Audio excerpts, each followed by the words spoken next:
Hey there. I just wanted to let you know that next week I will be offering a free live VBAC prep workshop called Three Steps to Have an Empowered VBAC, even without a supportive provider. The two sessions will be on Wednesday, October 9th at 12 p.m. Eastern Standard Time. The second session is Tuesday, October 15th at 2 p.m. Eastern Standard Time. You don't have to attend both. You can attend either one, or you can attend both if you'd like.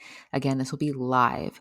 Some of the things I'll be covering in the workshop are how to shift from fear and doubt to confidence and empowerment when it comes to your VBAC, the power of effective communication and boundary setting, and how you can still have a strong support system even without a supportive provider. This workshop is perfect for anyone, whether you're trying to conceive or currently pregnant and preparing for a VBAC. Again, the two dates currently being offered are Wednesday, October 9th at 12 p.m. Eastern Standard Time and Tuesday, October 15th at 2 p.m. Eastern Standard Time. If you want to find out more and register for one of the workshop dates, please go to thehannahgill.com/workshop. Hey everyone, today I have another wonderful VBAC story for you all. Our guest today is Morgan Martin. She is a wife and mom of two Earthside babies living in Nashville, Tennessee. She's also an author, speaker, entrepreneur, and content creator. She lost her first baby to miscarriage and wrote a book about her struggles and how the Lord was able to help her find hope and peace through the midst of such a difficult time. She went on to have her rainbow baby Brooks via C-section, then opted to have a VBAC when her daughter Taya was born just 20 months later. In the little bit of free time she has, Morgan enjoys baking all the sourdough things, binge watching reality TV, and playing pickleball with her husband. I'm your host, Hannah Gill, and this is Motherhood Flow.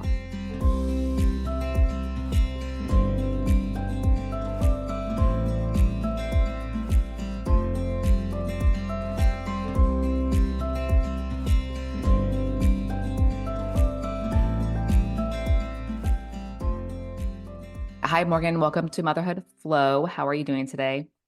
Good. How are you? I am doing great. I'm so excited to have you on for a variety of reasons. The primary one being you're also a VBAC mom, as am I. So I'm going to have you kind of jump in first and say a little bit about yourself, where you're from, and how you got started doing what you're doing now.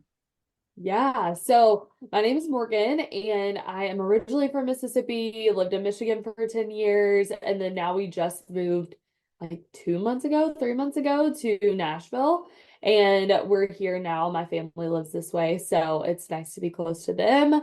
And what I'm doing now, I'm in marketing, and I was doing that for 10 years in a couple of different spaces. And now using social media as my main platform for that and just sharing about, all of the motherhood things, all the things that I use on a daily basis. And yeah, so I just use social media as my main platform, and I absolutely love connecting with other women on VBAC and miscarriage and all the things that I've been able to share. So yeah, it's been really cool. Well, awesome. So I want to kind of get started with when you and your husband decided to start having children and your first pregnancy and how all of that went for you. Yeah, so my husband and I got married in 2018, and we decided that we wanted to wait a while to have kids, and then 2020 happened and we were stuck at home. And then whenever everything kind of opened back up a little bit, we were like, okay, let's go travel and get like one big trip out of our system because we had a lot of trips planned for 2020. Like we were going to go to Iceland and Ireland and all these different places, and we never ended up getting to go to any of them. But we were like, we can't sit around and wait for those places to open up before we can have kids because we like had a Mhm. bucket list right before we Yeah. had kids. And we were like, you know what? We're just gonna have to do it and we'll have kids and then we'll still go to those places later on. So we went and did like a big out west trip, and then we decided like after that, like let's start trying to have kids. So we did get pregnant really quickly, and I'm very thankful for that. I know that that's not the case, so I don't take that for granted. I know that's not the case for everybody, but we did get pregnant quickly, and I like my husband even was like that it was that easy, And then obviously our story didn't end the way that we thought it was. We lost that baby to miscarriage, and it was so hard and obviously very unexpected. And so, yeah, that was the start of kind of our story and like how we ended up here. Yeah. Yeah, and how just a kind of a random question, but how far along were you when you miscarried, if you don't mind me asking? No, I don't mind at all. So Mhm. it's kind of, so I was 11 weeks whenever I Mhm. miscarried, but we had my 8 week appointment and my ultrasound, and that's where we found out that the pregnancy was probably not viable. Okay. But there were so many inconclusive things. Like it wasn't just like cut and dry. It was a very Mm. interesting situation. And so she was like, we're not sure, like the dates could be wrong. And I'm like, the dates are not wrong. We were trying, like, I know the dates. And so I was like, so we didn't feel right doing anything personally to intervene in the situation to end the pregnancy or Mm. whatever. And that's just our personal belief. But so it took my body 3 weeks to catch on Yeah. to the fact that I was miscarrying and that the Mhm. pregnancy wasn't viable. But it was this really hard, and I talk about this in my book, but it's a really hard, season of, do I grieve or do I have hope? Or, Mhm. like, do I pray for a miracle or do I pray for peace through the loss? Like, what am I supposed to be praying for? What am I supposed to be thinking? Like, do I move on? Like, and I couldn't move on. I couldn't be excited about the baby. I couldn't be sad about losing the baby because nothing Mhm. had happened. And so those 3 weeks were awful. They were really, really terrible. And whenever I started to miscarry and show physical signs of that, there was almost a little bit of relief because part of me knew that he had been grieving already. Part of me was still hopeful, but there's a little bit of relief there of like, okay, we have answers and now we can move forward. Right. And like I don't have to live in this limbo anymore. So yeah, but long story short, I was 11 weeks whenever I Okay. lost the baby. And I have a lot of friends and acquaintances and family members that have miscarried before, but I have personally not miscarried before myself. So I love hearing other people's stories and their Hmm. experiences because I haven't experienced that yet. And especially with clients, I like to know like how to best support them if there is a miscarriage with the pregnancy. So what was the kind of how you coped with that, how you healed from that? What was kind of your outlet for healing? Yeah, I think, and everybody is so different. I think for me, I just, my faith was like I really do believe that was the only reason I was able to get through it the way that I did and grieve and cope. And so I prayed a lot, I journaled a lot.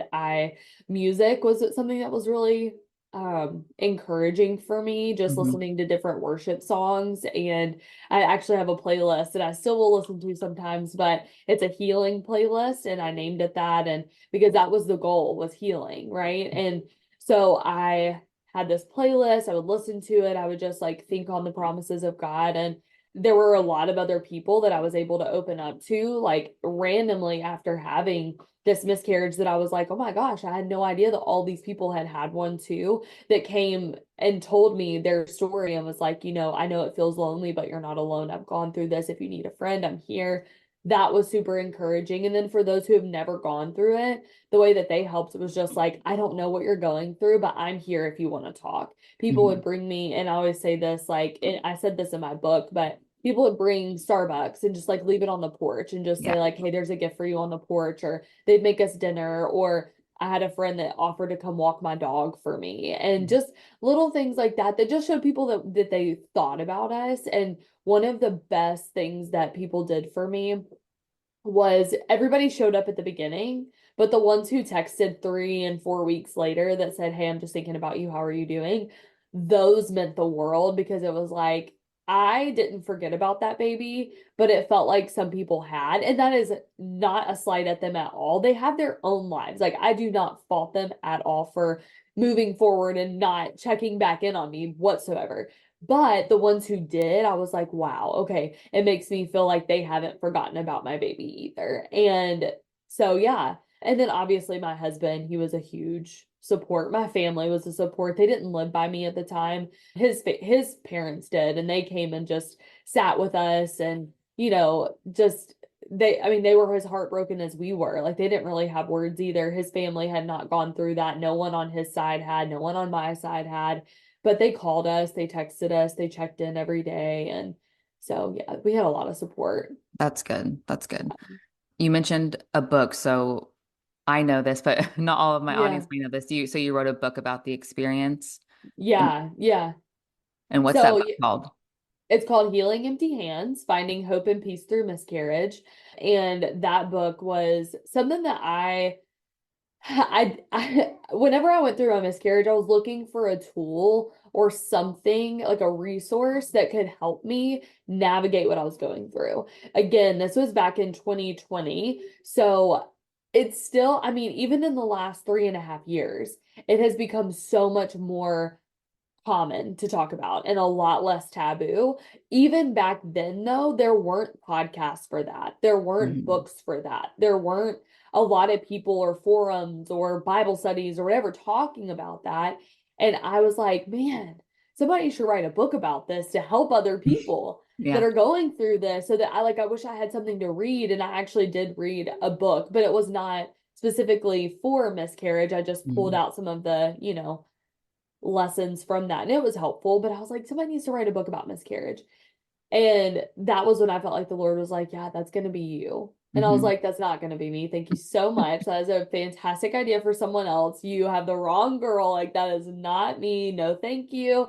I do not want to do that. But it was kind of, I always equate it to like, have you ever blown up a beach ball and tried to stuff it under the water and how it always pops back up and it won't Yes, stay yeah. down? That's how this idea of a book was. I could not get rid of it. Every time I tried to stuff it, it popped back up. And I knew that I had to do it.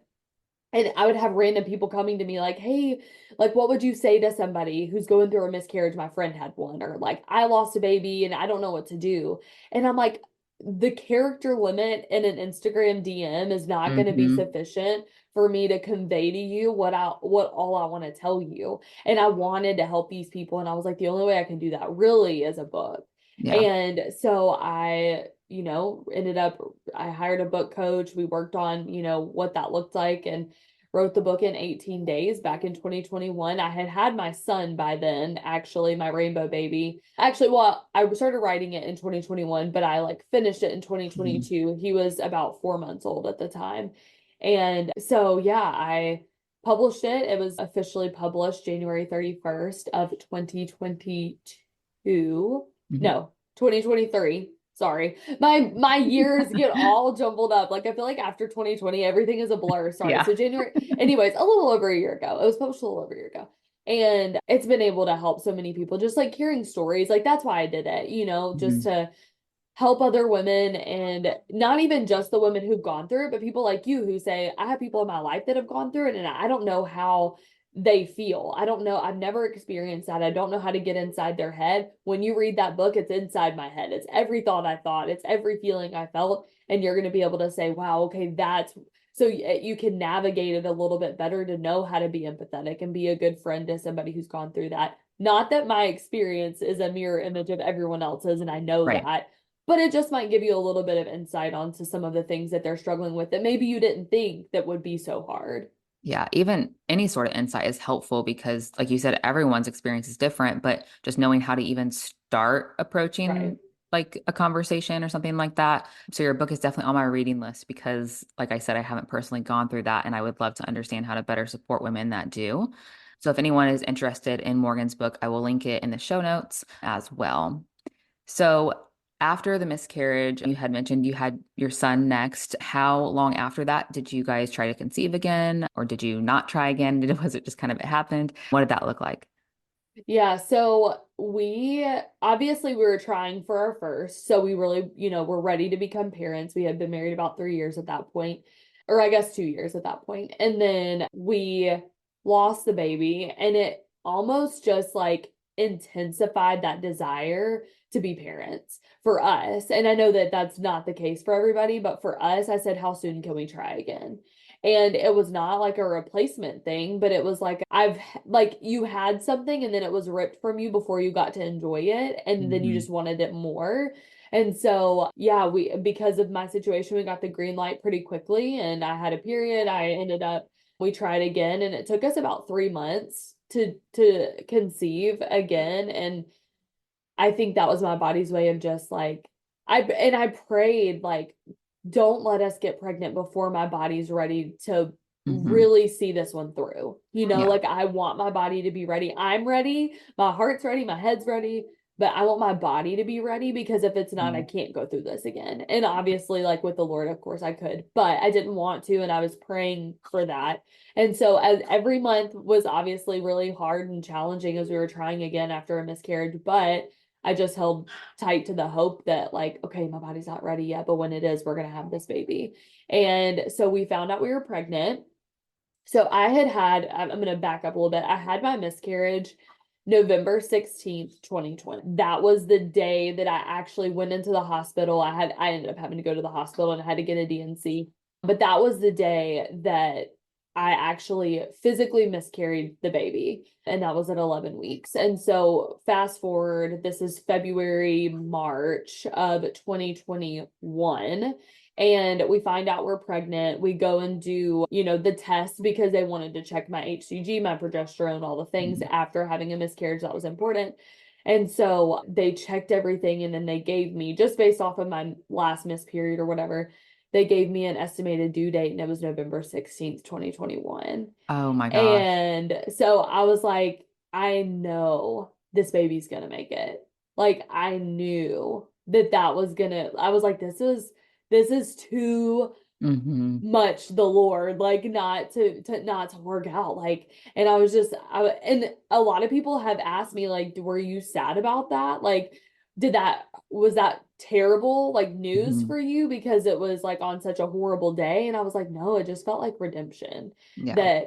that day was going to be able to be redeemed. And obviously we didn't know when he'd be born, but just having the due date, on that day. So then healthy pregnancy. He ended up doing great. And then I had him on his due date, November 16th, 2021, without, like, I was not induced. No, Oh like, my well, I gosh. ended up with a C-section, but it wasn't like a scheduled C-section. Mhm. And so, yeah, my water broke. Like, I started going into labor November 15th without, and like that night, and ended up having him November 16th, 2021. So, That is amazing. very cool. Yeah, absolutely insane. So, yeah. So how did it, because you mentioned you had a C-section with him, how did that labor and birth kind of go from start to finish? Like how did it end up in that C-section for you? Yeah, so I had doulas. My goal, I took hypnobirthing classes. I was gonna have, no medication. I was gonna go in and I was gonna do the thing. I was gonna do it all natural. I was going to obviously have a vaginal delivery was my goal. And so I was gonna do all the things. And then but I was so anxious to get Hmm. him here that those last like few weeks were really, really hard. And I was struggling to be content with him not being here. So I was like doing all the things to like rush the process, I feel like. And so I wasn't doing the exercises to get him in a good position and all the things. I was just kind of like mopey, I guess. I don't know. And that matters because I didn't do that with my daughter. So we'll get into that later. But with him, I didn't know anything about positioning. That wasn't Hmm. something that I had thought of. I think a lot of people maybe don't know that. I was like, oh, he's head down, we're good. And there's so much more to it than that. So he actually ended up being sunny side up. So we were back to spine, back to back. And he was also asynclitic, which means that his head's like tilted to the side. And instead of like the back crown part of his head trying to come through, it was like a random, like wonky part of the like side top of his head. And so he just would not come out. He was not in a good position. So then I like started going into labor, woke up in the middle of the night, 2 or 3 a.m., called the doulas, all the stuff. They told us to stay. They were asking me to time my contractions, but I had back labor, so I couldn't time my Yeah. contractions. So we weren't sure when I was supposed to go. And then they were like, just don't go to the hospital until she cusses you out, and then you can go to the hospital. Like, then it's time. Because we couldn't record my contractions. And Yeah. then I told him to, yeah, it was time. At like 15 minutes later, it was time. And so we went to the hospital and we get there and they're doing the cervical check to see, am I really in labor, all the stuff.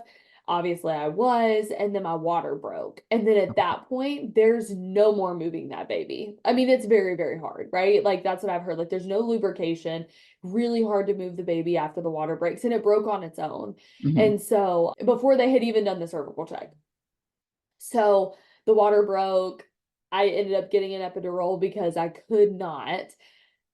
I had written like these like affirmations, like, whatever, like before Yeah. my birth, I had pictures of my son printed out from ultrasounds and like had my essential oils and all of my playlist, all these things.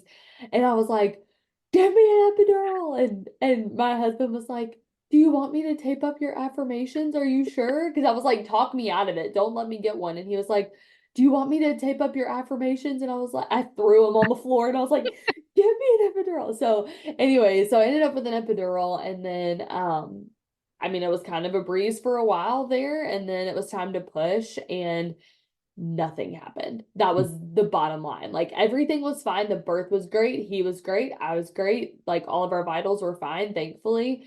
And I just could not get him out. I pushed for Mhm. 4.5 hours. I had a first-degree tear, and they said, we got to go take a C-section. Like you can keep pushing. You're probably not going to be able to get him out. We can't move him at this point. He's too far down in your birth canal. Like we could see his head, but it just like wouldn't keep coming. And so they were like, we got to take him via C-section. Like it's better this way so that it's not an emergency C-section. Like if you keep doing this, it's only putting more stress on you and him. You're exhausted. Your pushes aren't that great. Let's go take him. So we did, and I was obviously like crying. I was in tears, and my doctor, who I actually had my OB, who I loved so much. She was the one that was with me that whole day, which was so special. And she knew my wishes and what I had wanted, and that was not at all the birth that I wanted. And she was like, just because you have a C-section now does not mean that you have to have one next time. And I was like, okay, okay. That like put that little seed of like, we're going to do a VBAC in my head.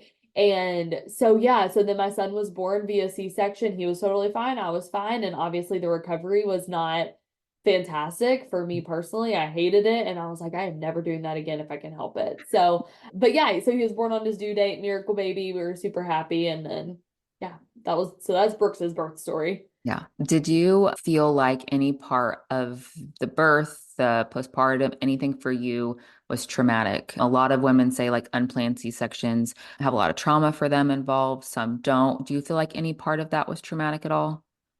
I wouldn't say traumatic, but I felt like I was robbed. Like I wanted the feeling of having a baby vaginally. Hmm. Like, and I know that that might sound weird to some people, but I mean, maybe not for VBAC women. They're like, that's exactly what we wanted. But for me, I had friends who had had vaginal deliveries, and I just remember feeling not jealous, wouldn't be the word, but I was like, envious of like, man, like I wish that I would have gotten to experience that, And then like I'm over here with the C-section scar, I've got the shelf, I've got all the things, and I'm like, man, like that sucks. Like I didn't Right. get to experience that and I felt like it was taken from me and I didn't have a choice. So Yeah. I wouldn't say traumatic. I feel like overall, when I look back on that birth, it was like one of the best days like ever. It was so fun. Like I'm one of the weird people who enjoys birth. Like I really did, even though it wasn't what I had planned.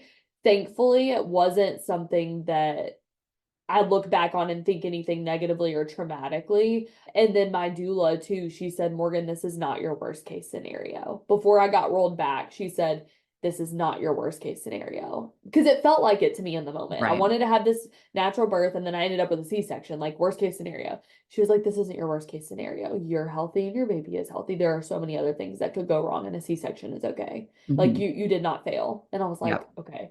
And so we went back, whatever. I did though with that one, and I think this was probably because of the type of birth that I had. I had a lot of postpartum anxiety.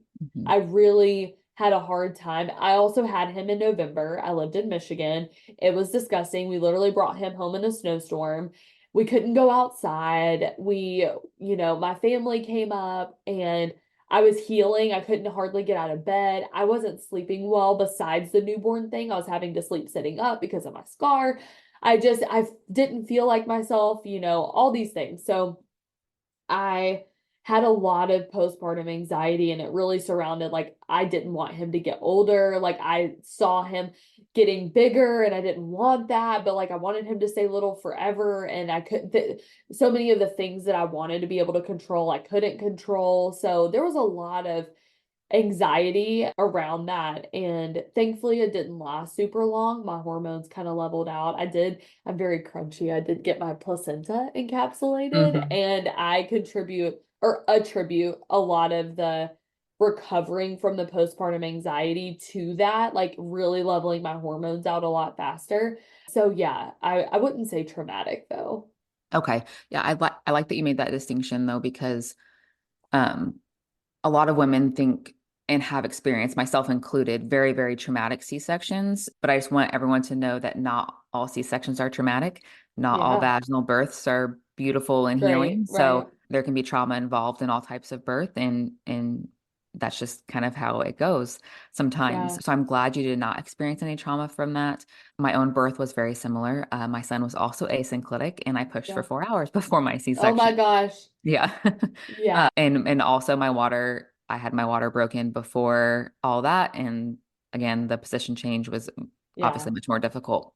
So I had a very similar experience. My C-section did end up being very, very traumatic, but that was just for a multitude of other reasons besides just the C-section itself. Right. So what would you say to like someone who is either going through a similar situation where they had an unplanned C-section or going through something where maybe there's a position issue ahead of time that they know about and they have to schedule one? Like, what would you say to someone that wants to make it like a better experience for themselves?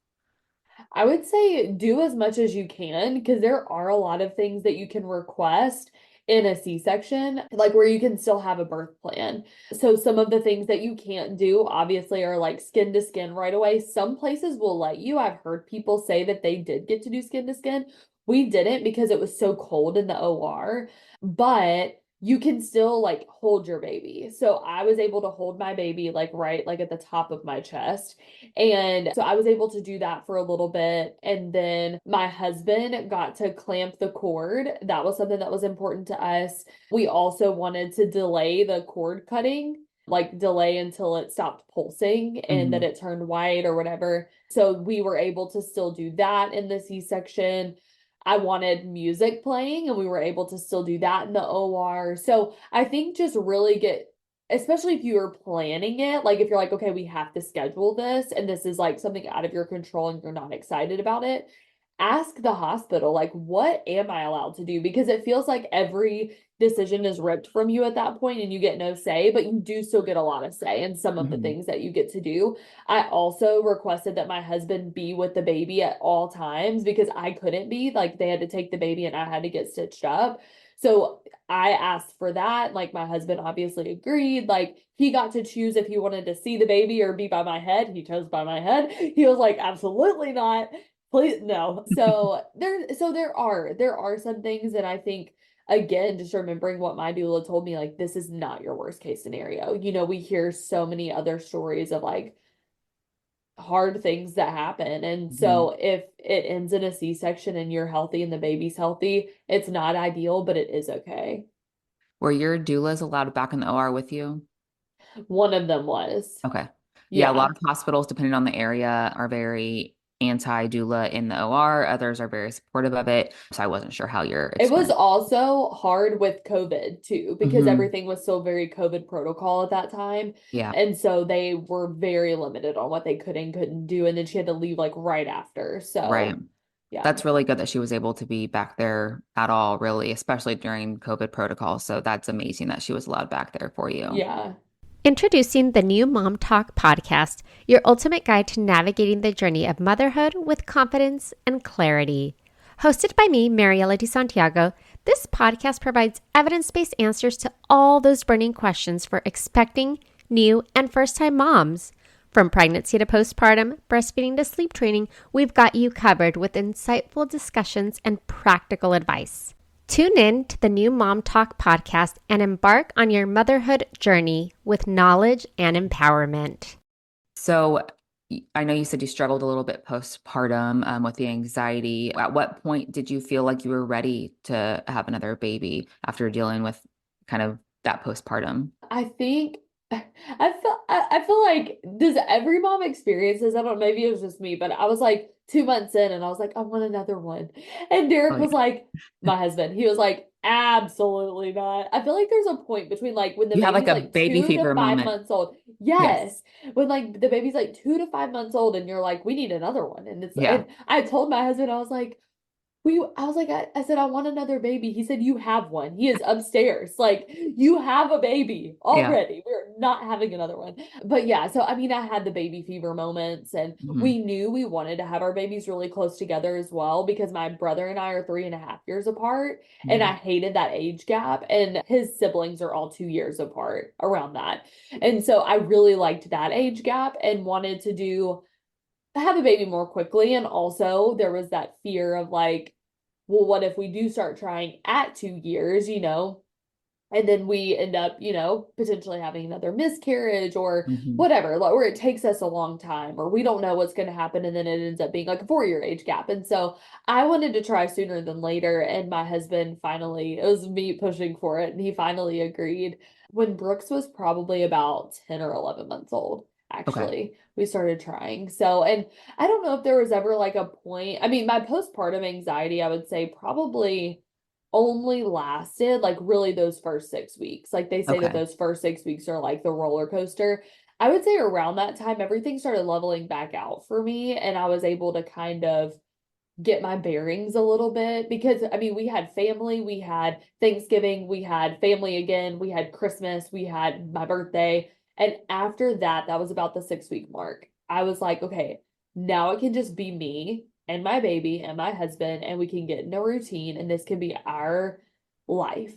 Like, we don't have to Mhm. share it with everybody else. Like, we could get a routine down. And I think that's what I needed to feel like I was more in control because everything Right. was just like chaos for a while. So, yeah, so I mean, since my postpartum anxiety ended, I would say fairly quickly, it didn't really play a factor in us like waiting or Hmm. deciding to start trying for another baby. Okay. And Yeah. did you know when you got pregnant with your daughter, did you know right away you wanted to have a VBAC, or did you ever consider just scheduling a repeat C-section? No 100% wanted to be back before, during, and after. Like, Okay. always knew I wanted to be back. That Okay. was so important to me. Yeah. Yeah. And a lot of women don't, a lot of women struggle making a decision with that. I was the same way though. Like I was going out at like going home from the hospital after my C-section, like that's not happening again. Yes, same, same. And I was like, I don't care what I have to do. I'm not doing that again. But so many women really, really struggle with that decision and they go back and forth and there's not sure what to do.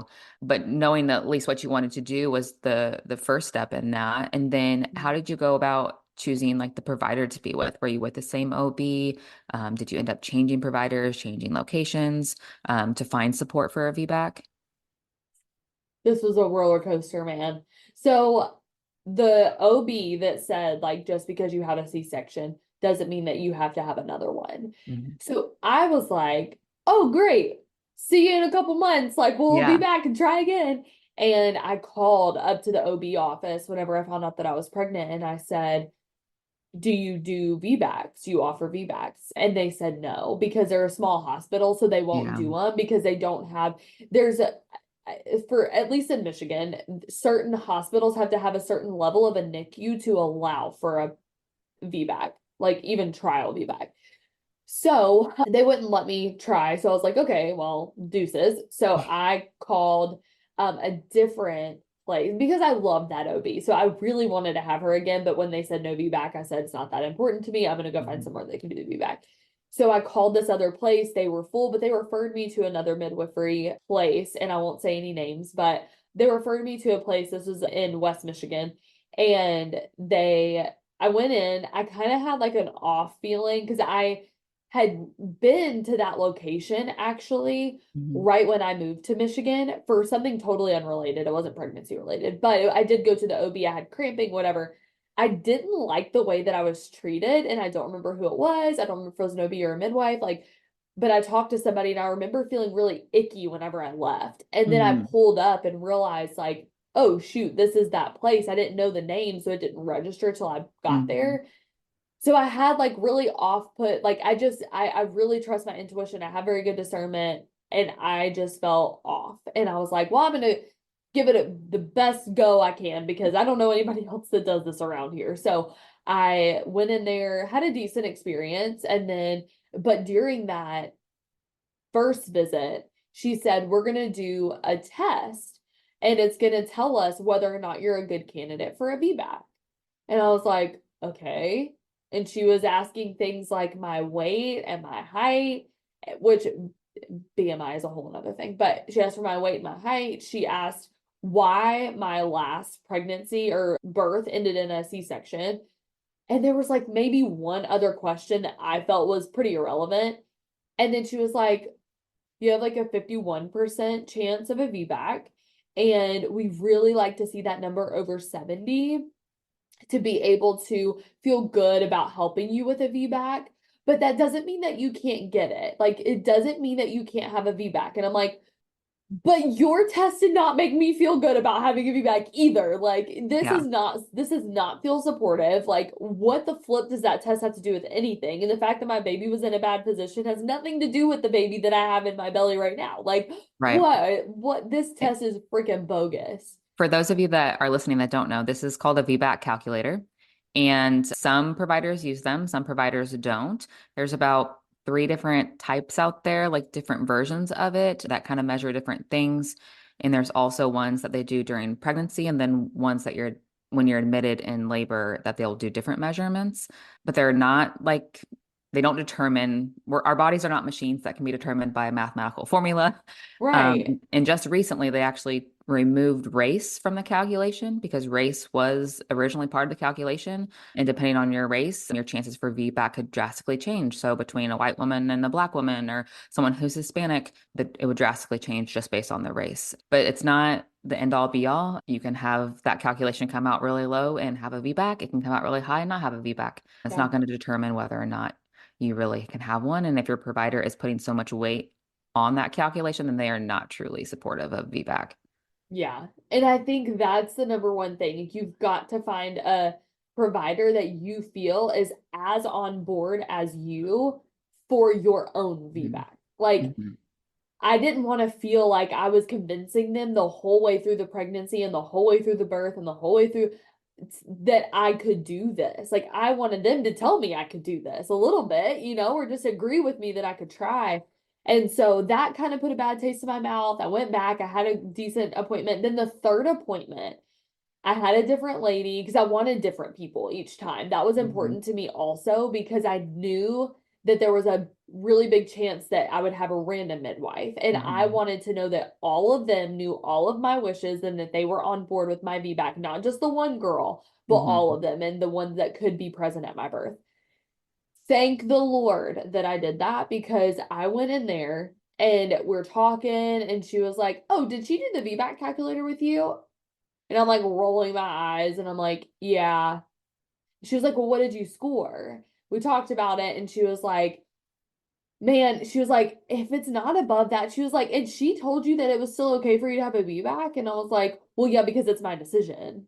Like, what do you mean she said that it was okay for me to have a VBAC? Or like, do you hear yourself? This is my pregnancy, right? And I was getting feisty at that point because I had already had a just like hunch that this was not for me. And then it was just being solidified every time she Mhm. opened her mouth. And so she was like, okay, I think you should just schedule a repeat C-section.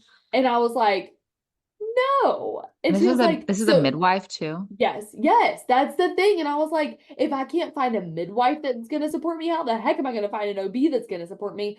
And again, if you are an OB or a midwife, I am not saying that all of them are supportive or not supportive. I am not like making generalized Generalizing, yeah. statements, but I'm just saying this in particular. I was like, I would think a midwife in general would be super supportive of a VBAC. And so it was very disheartening. And so then she was like, "Yeah, you should just do a repeat C-section." I told her, "Absolutely not. Go kick rocks." And then she was like, "Oh, well, if you don't want a C-section, then you should at least do." She was like, you could try for a VBAC, but we should go ahead and put a date on the calendar so that if you're not, and like just kept pushing for a Yeah. C-section or like for me to schedule something. Mhm. And she said, "We'll schedule it in case you can't have a VBAC."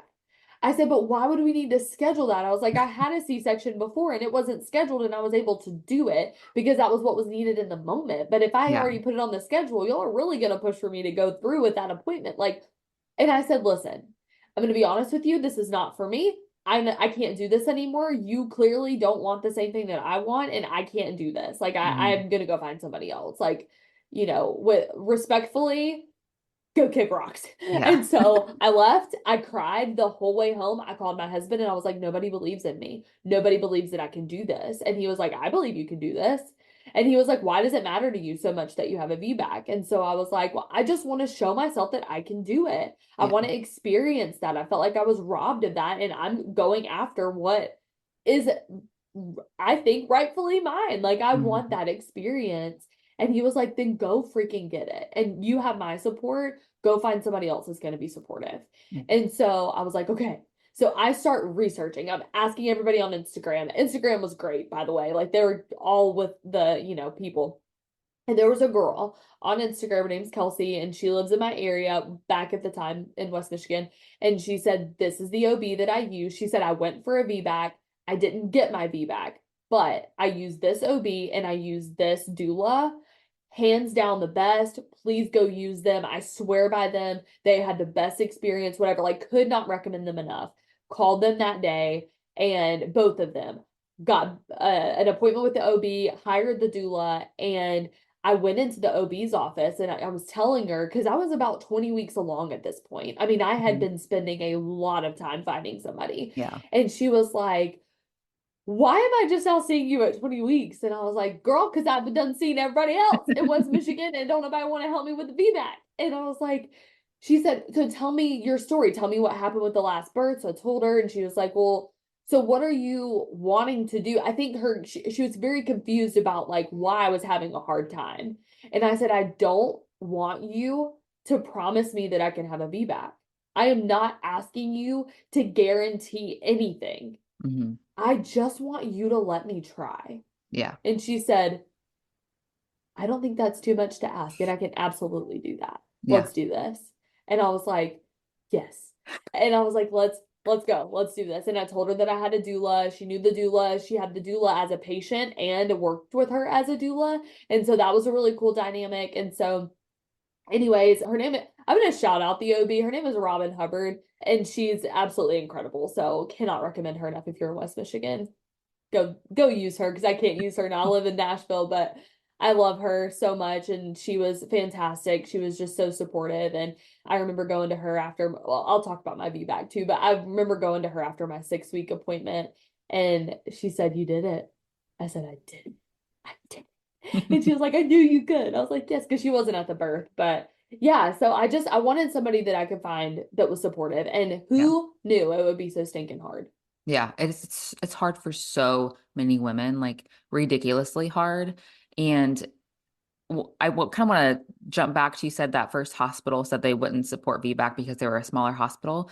And so many women say this that I've talked to, and I think it just baffles me because if a hospital cannot support an emergent birth situation where a baby needs a NICU or a mom needs something like emergent, then why are they supporting labor and delivery at all? Because that can happen with any birth. Like that doesn't make any sense to me. It's just Or weird. like, yeah, just like an emergency situation. Like, Yeah, why would my baby need a NICU because of a VBAC?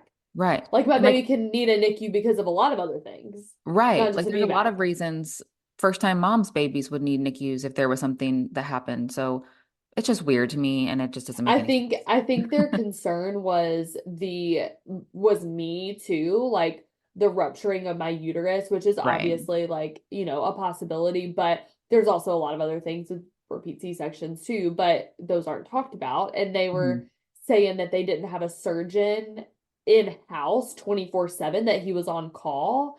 And Mhm. that if that were to happen and they weren't in-house and they had to call them, then it would be too late. Yeah. And so that was their biggest concern too. But I'm like, But what uterine if something ruptures, else happened? Yeah, yeah. like But uterine ruptures can happen period. with first time moms too, with like Pitocin Exactly. induction or just randomly. So like that argument is just I just get on like a soapbox about it because it's just ridiculous. But anyway, Yes, so I feel you. what did you do differently throughout your VBAC pregnancy to kind of help prepare for that compared to your first? Are you the type of person that does all the things or none of the things? What did that look like for you?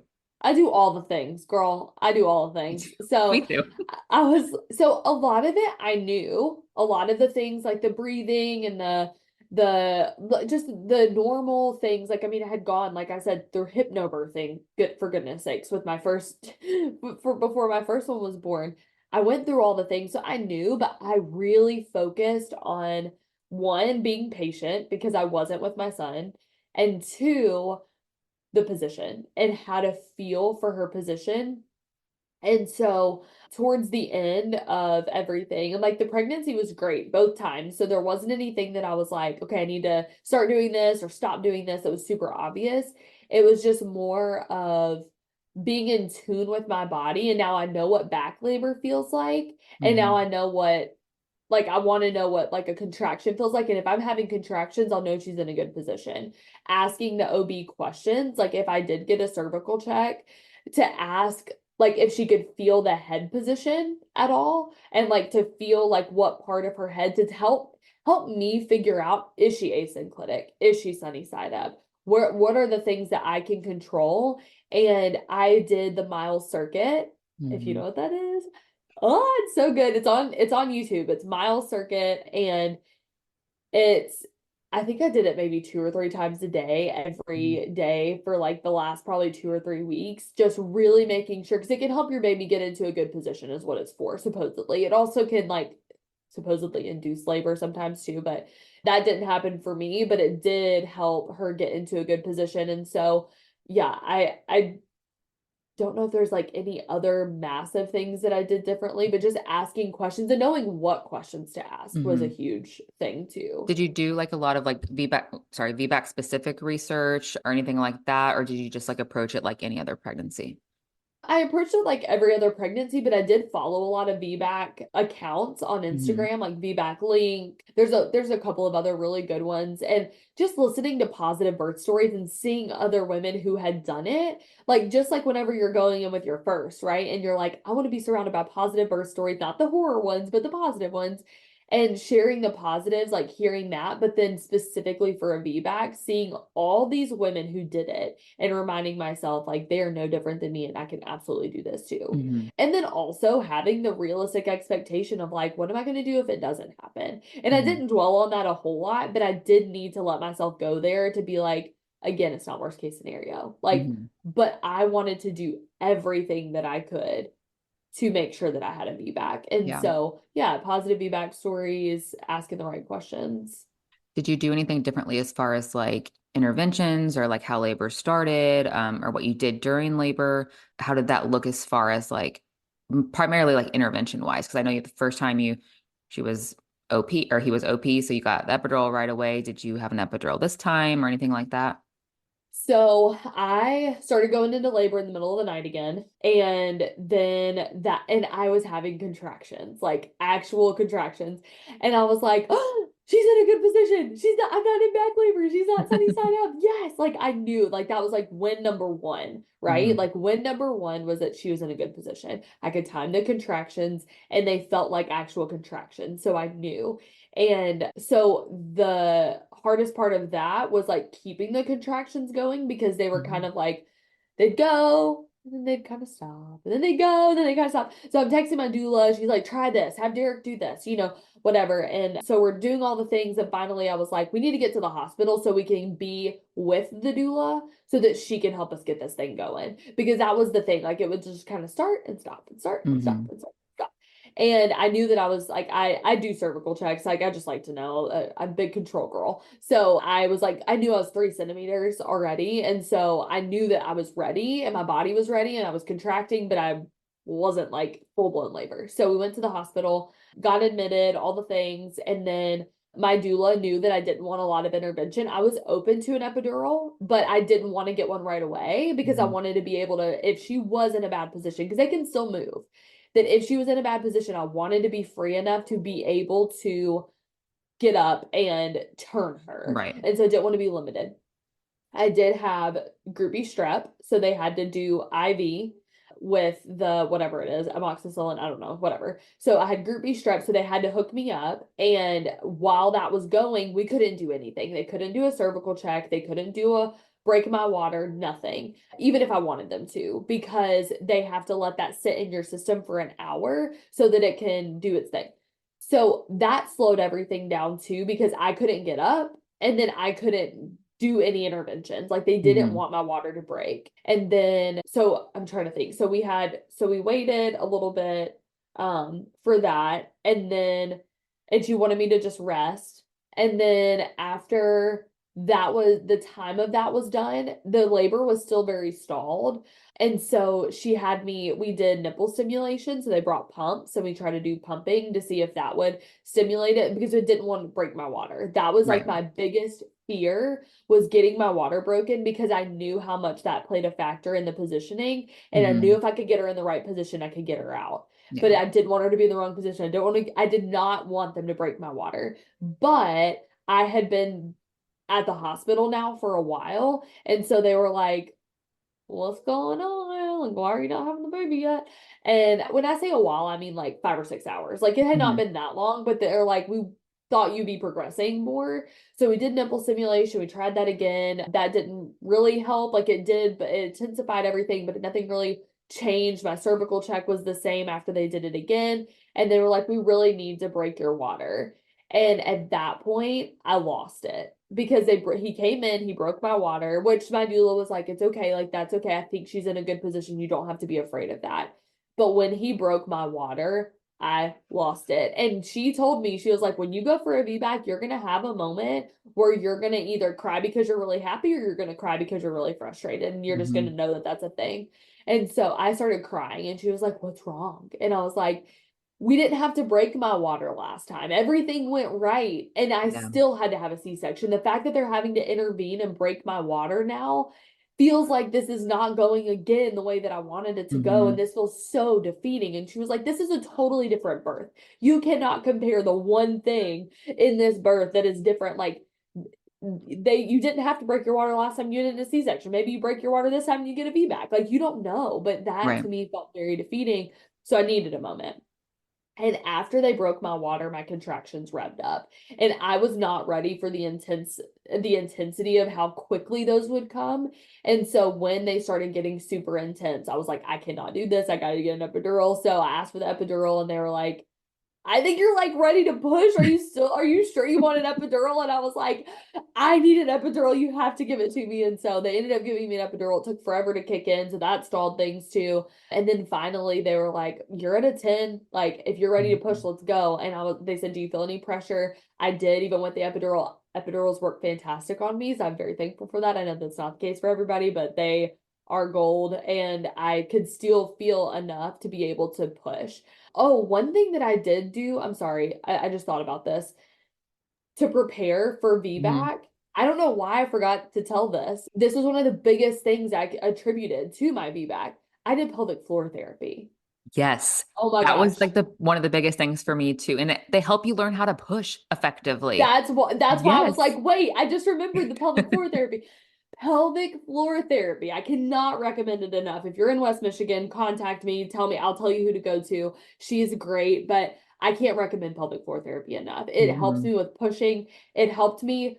I had a lot of actual scar tissue from Hmm. that first degree tear that I had with Brooks that wasn't probably gonna, it was too tight down there. And so she helped it loosen up and just really be prepared for birth. She showed me a lot of birthing positions I was able to do at home because I knew what station the baby was Hmm. in. Like she taught me so much and it was Yep. invaluable, the stuff that I was able to learn. So, all that to say, that with the pelvic floor therapy, they said, okay, do a practice push and show me what you're doing. And so I did a practice and they're like, oh my gosh, yes, keep doing that. Like that is exactly what we want.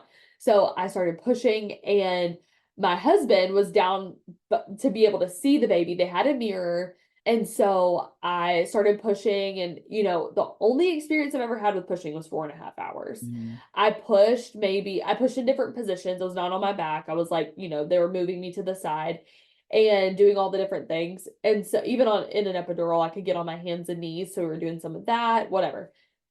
So I had pushed maybe 4 or 5 times, like 4 or 5 of the sequences. And they were like, get the OB in here. And I was thinking that he was gonna come in, do a cervical check, be like, Mhm. okay, I'll see you in about an hour. That's what happened last time. So I did not understand what was happening. I was so out of it. Like I did not comprehend, I guess, that it was because we were about to have the baby. And they were like, Right. get the OB in here. And my husband just starts grinning like so big the next time I pushed. And he was like, his head never came out this much. Yeah. And he said, you're gonna do it. And I could like cry right now. He like looked at me with like tears in his eyes and he was like, it's gonna happen. Like that was the moment like he knew I was gonna get my VBAC that I wanted. And so they were like, push one more time. And then I was pushing and the doula said, Morgan, look, open your eyes, open your eyes, open your eyes. And I see her fly out. Like with one push, I felt her head and her body flew. Yeah. And I was like I was so taken aback. Like it took me a minute to process like she's here. I got a VBAC. That was awesome.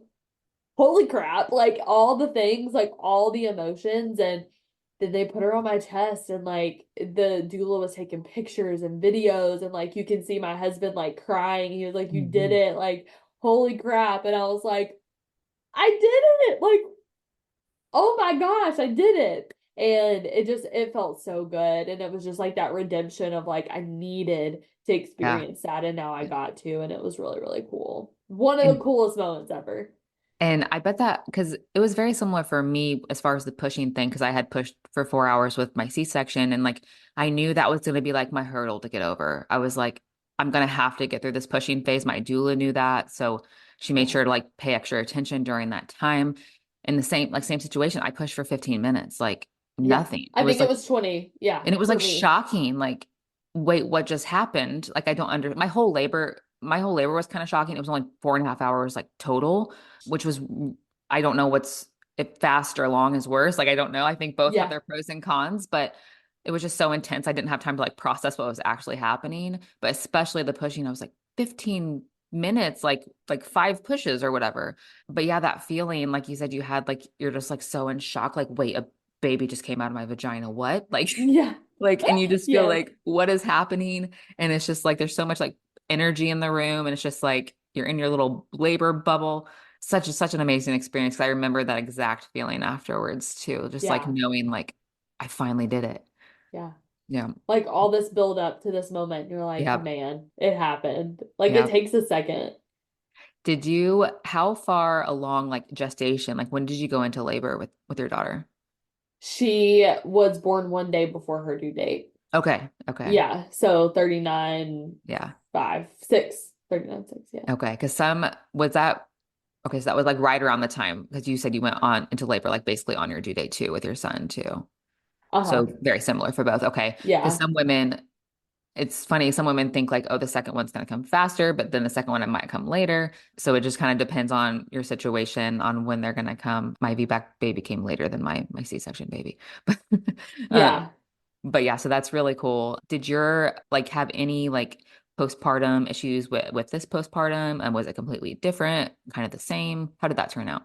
It was totally different. It was literally night and day different. I think a lot of it was because of the VBAC. I think a lot of it was like the redemption of that, like the feeling that I felt and just carrying that in. Like I was like riding a high for a long time of Yeah. like, yes, the recovery, 10 out of 10 for a Hmm. VBAC versus a C-section. For me, at least, I know some people that have them and they're like, it was fine, not a big deal. I'm like, I really had a hard time with my C-section recovery and I don't know why, but VBAC recovery so much better. And then I had my daughter in July, so in Michigan, and that's not that hot. So it's not like Hmm. 100 something degrees. Like we were able to go outside. Like Right. the day that we brought her home from the hospital, we were able to go outside on walks with my son. Like we had family over. We were able to do like a little water slide for my son. And like I was able Mhm. to just be out in the sunshine. That made all the difference in the world for me Yeah. postpartum. Like being able to get out, being able to do stuff, feel like I have a normal routine. I had a son too at the time, so it wasn't just like me and a crying baby. It was like like life just kept moving and like she Right. just was in addition to that. And so that was hard in some ways, but my postpartum journey was definitely different. I didn't struggle with the anxiety. I never really had depression with either, but the anxiety was definitely not there with her. Good. What would you say would be like 1 to 3 like pieces of advice or tips for anyone going for a VBAC, like from your personal experience? Find somebody that's supportive, like find a provider and a doula even that's supportive for like this, that have the same energy behind your VBAC as you do. Like, not even someone that's just like okay with you trying, but someone that says, you got this.